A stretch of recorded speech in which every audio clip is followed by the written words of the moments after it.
Olha aqui, você está aí comigo, continua junto conosco no Virtualizando a Aula. É uma grande honra, é uma grande satisfação ter você, meu colega, minha colega de sala de aula, tentando aumentar, né, o seu leque de capacitação, aí buscando entender melhor esse novo mundo virtual, essa nova etapa que nós temos a cumprir aí na educação, com essa aula aí à distância, né?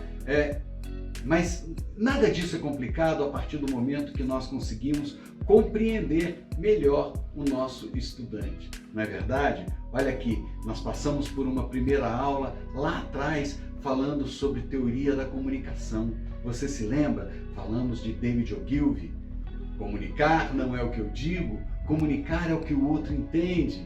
E aí adaptamos e colocamos isso tudo dentro da teoria da comunicação de Roman Jakobson, com o emissor, receptor, a mensagem, o código, o veículo de comunicação e o retorno, o feedback. Isso daí você também está lembrado. E olha, você lembra que algo que foi muito enfatizado durante esse vídeo é que a maior responsabilidade da comunicação está com o emissor e não com o receptor, não é verdade? O emissor é que vai escolher o código que ele vai utilizar na comunicação, quem vai escolher também o veículo em que ele vai encapsular essa comunicação para ela poder chegar ao receptor com o menor nível de ruído possível.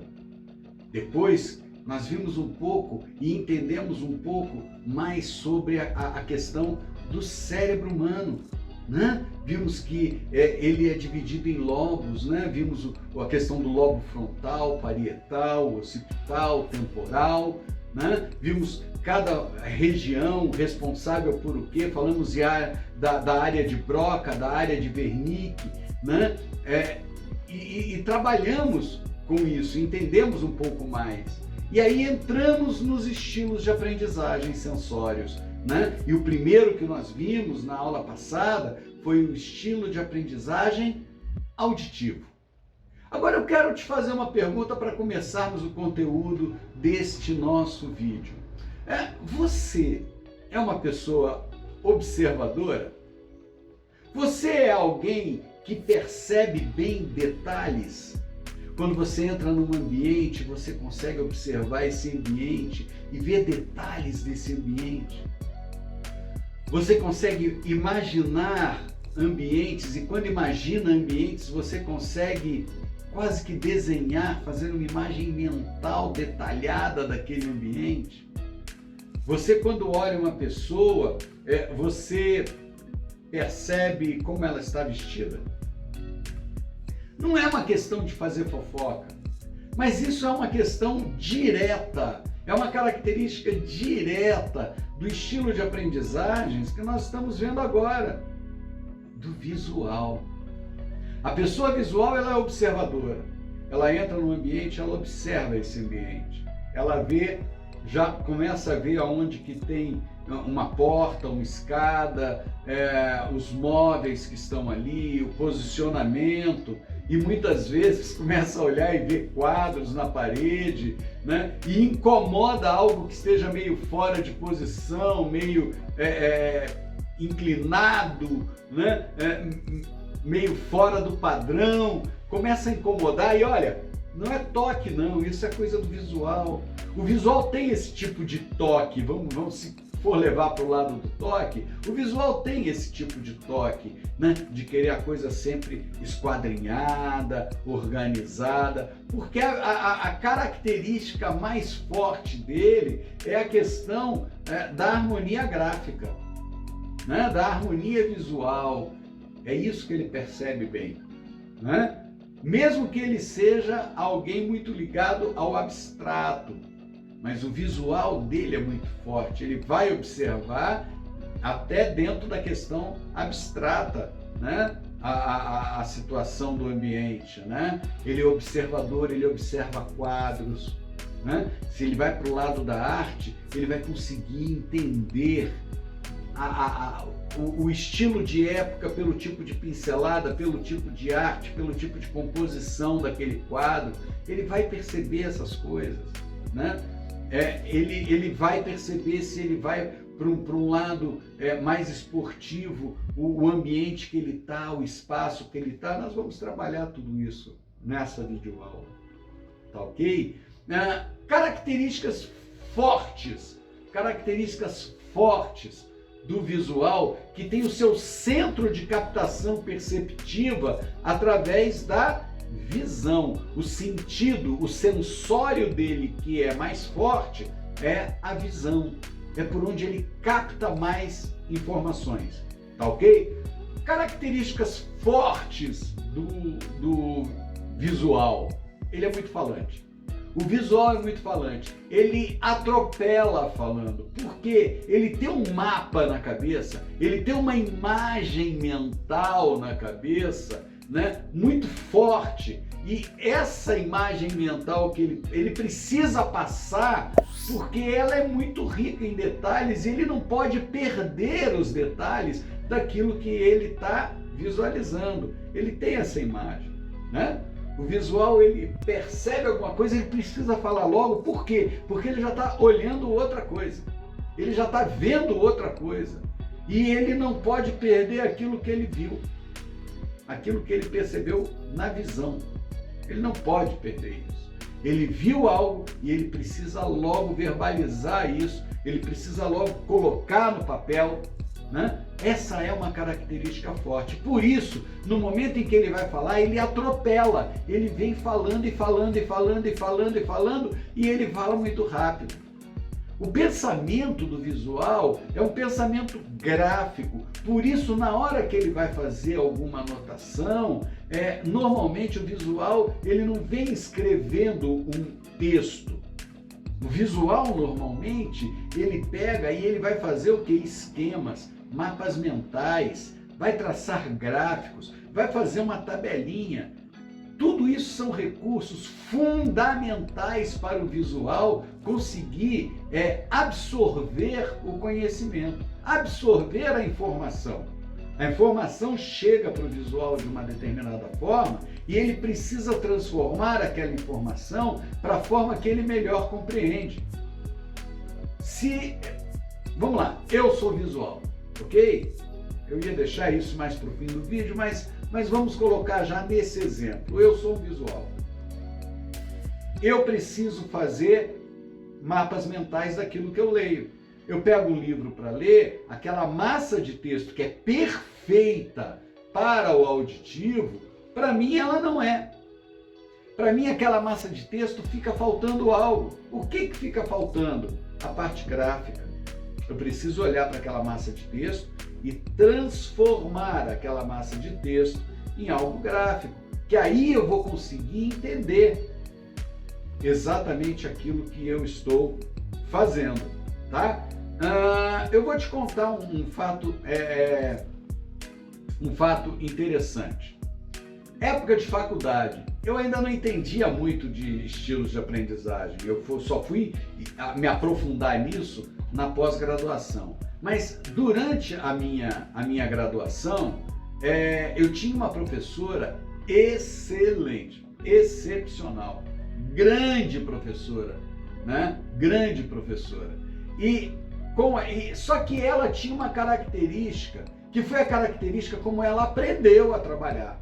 Ela sempre trabalhou em faculdade. Ela fez a graduação dela, já entrou para a pós-graduação, fez o mestrado, ela era doutoranda, ela estava fazendo o doutorado dela, e o que ela via na universidade que ela estudou era professores chegando em sala com uma pilha de livros, um paper onde estava escrito o texto da aula, colocar a pilha de livros em cima da mesa, sentar na mesa, pegar o paper e ler.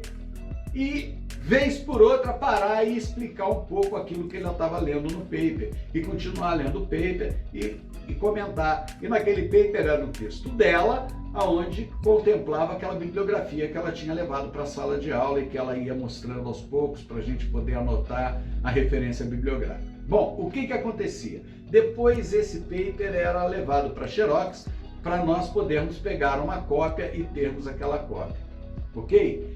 Ela sentava e falava. E um dia ela chegou e veio conversar comigo e falou: Milton, eu acho interessante uma coisa. Eu entro em sala e quando eu entro, enquanto a gente está ali cumprimentando, fazendo ali uma introdução com a sala, você é extremamente falante.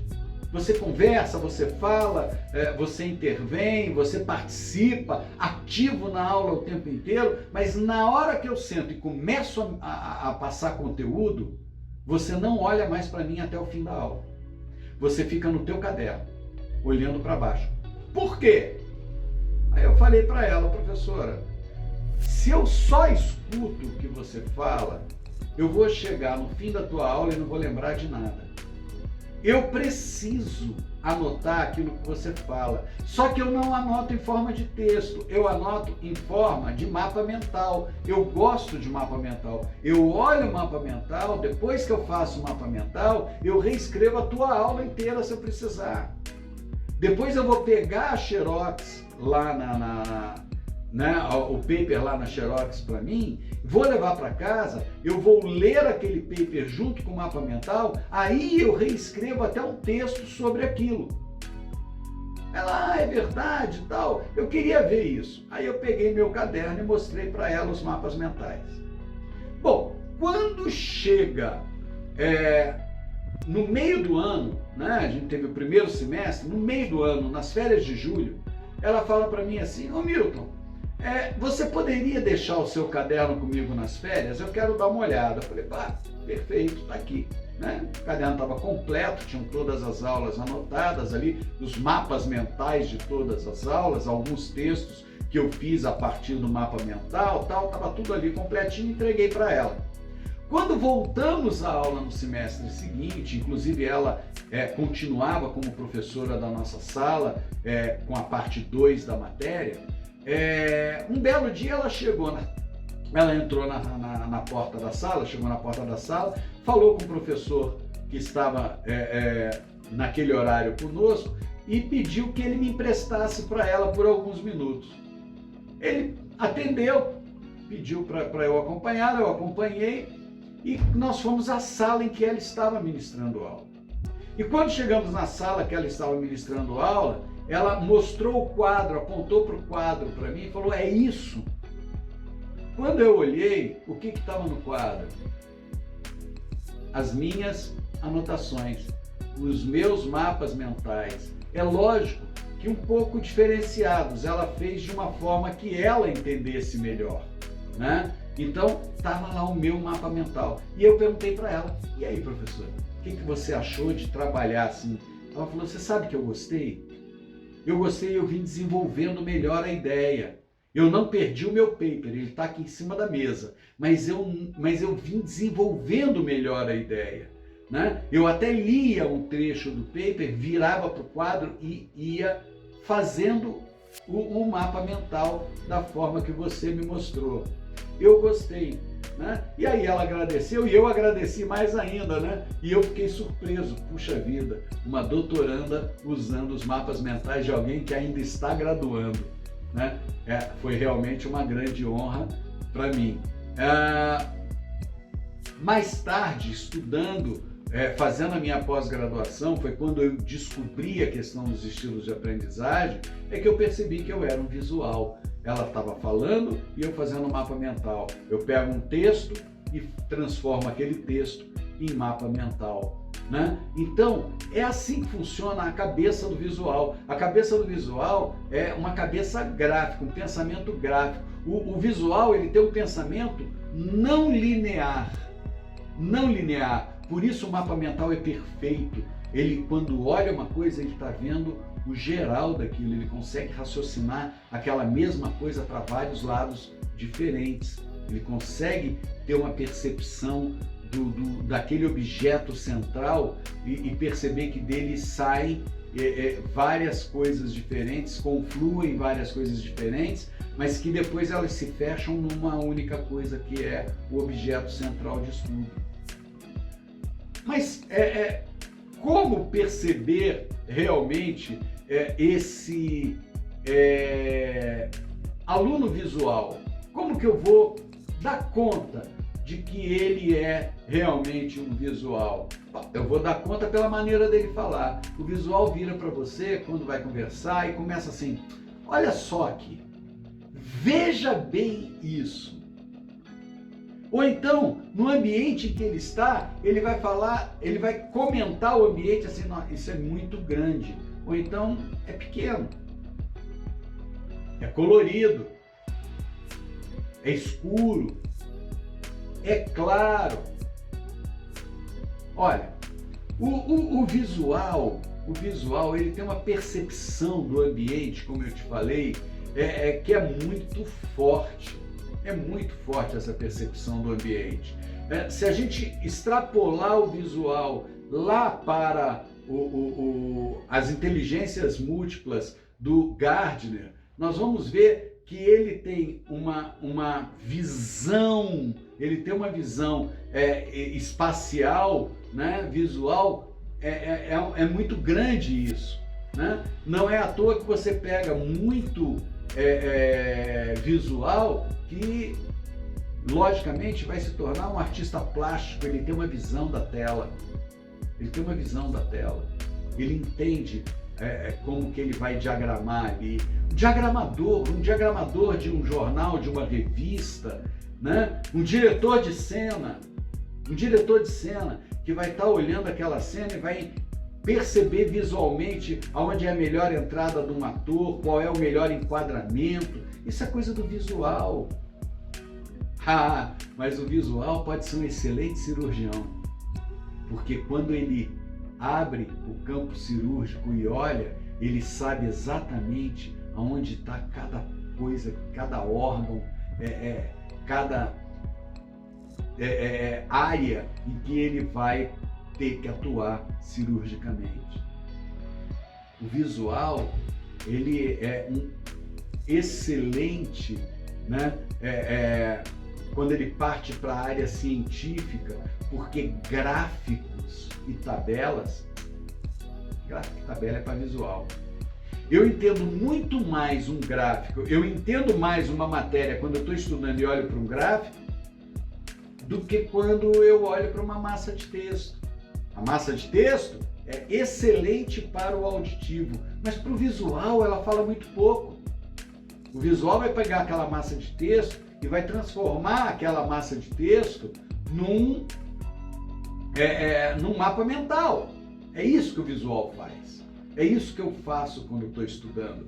Eu pego aquela massa de texto e transformo. Por isso, lembra no auditivo que eu falei que existe uma corrente de teóricos que trabalha a existência também de um quarto estilo, que seria o leitor-escritor? Eu contesto isso, porque o leitor é o auditivo. O auditivo, ele aprende lendo, ele gosta de ler, ele entende o conteúdo quando ele lê aquela massa de texto, porque ou ele lê em voz alta ou ele cria uma voz interior lendo aquele texto para ele, e aí o leitor é auditivo. O escritor, ele é visual. Ele cria toda a estrutura da escrita dele antes num mapa mental e depois ele parte para escrever o texto dele. Ele precisa do visual, ele precisa do apoio visual. Por isso, meu querido, minha querida professora, meu querido colega professor, quando você estiver em sala de aula, tenta ensinar o teu aluno visual a fazer um mapa mental. Ensina ele a informação principal, as informações secundárias, as informações terciárias, uma saindo da outra. Ele vai te agradecer para o resto da vida. Na hora que você estiver trabalhando, por exemplo, com um gráfico, mostra para ele esse gráfico, ele vai entender, ensina ele a interpretar esse gráfico, ele vai ser grato para você para o resto da vida.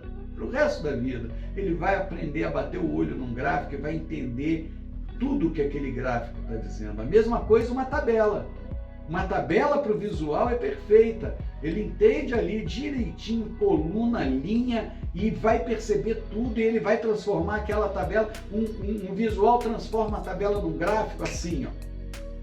Ele bate o olho numa tabela, ele já sabe o que ele traça no gráfico, para onde que vai aquele gráfico. Esse é o visual. Esse é o visual, né? Então, quando estiver dando aula, use apelos visuais, porque o auditivo já vai ser contemplado na tua fala, mas o visual precisa do apoio visual. O sinestésico também. Então, quando você faz um gráfico, quando você mostra uma experiência para o visual, uma aula de laboratório com uma experiência ali para ele ver, é perfeita. É perfeita, né? Para o visual, quando ele entende esquemas, né? Então ele vai muito bem para o lado da eletrônica, por exemplo, nos esquemas eletrônicos, ele olha para aquilo lá, para ele está dizendo tudo. Um visual, ele pode se tornar um grande músico não pela questão de ouvido, que esse é para o auditivo, mas o visual, quando ele bate o olho numa partitura musical, que ele aprende a ler a partitura, que ele bate o olho, aquela partitura dá para ele toda a melodia. Ele vai executar aquela melodia com um primor. Por quê? Ele está lendo a partitura. Ele está vendo símbolos gráficos falando com ele. Tá ok? Você conseguiu compreender essa questão do visual? O visual também tem a questão, por conta dessa percepção de gráficos, por conta dessa percepção de tabelas, a questão da inteligência lógica matemática de Gardner também é bem desenvolvida no visual, ou pode ser bem desenvolvida no visual, entende? O teu aluno que é visual, ele pode passar a entender muito bem a questão lógica e matemática se você souber trabalhar para o visual a questão lógica e matemática. Então vamos ter um pouco mais de atenção no momento em que nós vamos trabalhar em sala de aula. O nosso aluno, ele pode ser auditivo, e aí ele vai pegar toda a nossa locução, toda a nossa fala. Ele pode ser visual, e aí ele vai precisar que eu utilize a lousa, que eu utilize o quadro, ou que na nossa aula virtual eu coloque slides de imagens para ele poder associar aquilo que está sendo falado. Eu achei muito ruim quando eu fiz a minha pós-graduação, que era em EAD, a aula era muito ruim para mim, que sou visual, perfeita para o auditivo, mas para o visual não era, porque o professor estava falando, de repente entrava o slide. Quando entrava o slide, eu ia anotar o slide. E quando eu estava anotando o slide, eles cortavam o slide e voltava para o professor falando em cima do púlpito, frente ao púlpito. E o slide estava lá atrás, numa televisãozinha, numa telinha lá atrás. E aí eu ficava maluco, porque eu queria ver o slide e não dava para identificar mais o slide, porque ele ficava passando na frente do slide. Aí não dá, aí não tinha condição. E aí eu perdia muito. Sorte que eu tinha acesso a essas aulas depois, e eu conseguia pausar no slide para fazer a minha anotação e dar play para continuar. Quando você fizer isso, fala em off, você não precisa estar aparecendo quando aquele slide está na quadra, porque o teu aluno visual está anotando aquele slide. Então, enquanto você não acabar de explicar aquele slide, deixa o slide, você não precisa aparecer, deixa o slide aparecendo. Ou você chega para o cantinho do quadro e deixa o slide como primeira cena. O slide para o aluno visual é mais importante do que o professor falando. E o aluno auditivo não perde, porque ele está ouvindo a explicação do professor. Tá ok? Eu espero ter te ajudado em mais essa aula a compreender mais esse estilo de aprendizagem sensório que é o visual. Olha, ainda faltam 2 aulas pra gente, hein? 2 videoaulas pra gente, 2 conteúdos pra gente. E o próximo é o último estilo de aprendizagem que nós vamos ver, que é o terceiro estilo de aprendizagem dos estilos de aprendizagem sensórios, que é o sinestésico. Não perde a próxima aula, eu estou te esperando lá. Fica com um grande abraço.